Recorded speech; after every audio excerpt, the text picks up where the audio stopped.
प्राणं स्वाहा व्यानं स्वाहा उदनं स्वाहा ईतं चंदनगंधोष्पे ओं श्रीं गंगणेशाचरणाभ्याय नमः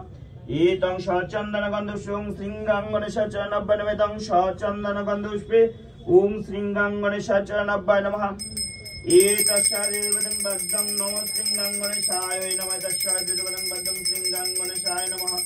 एतस्यादिवदं बद्धं श्रीं गंगणेशाय नमः ओम नमः कदंतं महाकायं लवगजनन विघ्ननाशनं परं गंगणेशाय नमः एतं चंदनगंधपुष्पे ओम नमः श्रीं गुरुवे नमः एतं चंदनगंधपुष्पे ओम नमः परपरम श्री गुरुवे चरणाभ्याय नमः एतं चंदनगंधपुष्पे ओम नमः श्रीं गुरु परमष्टं श्री गुरुवे चरणाभ्याय नमः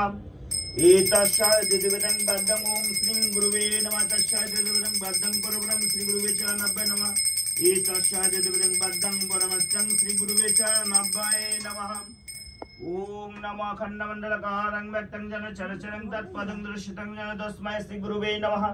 गुरु ब्रह्म गुरु विष्णु गुरुदेव महेश्वर गुरुवे परमब्रह्म तस्मै श्री गुरुवे नमः गणतमनन्दस्य ज्ञानञ्जन श्लोकाय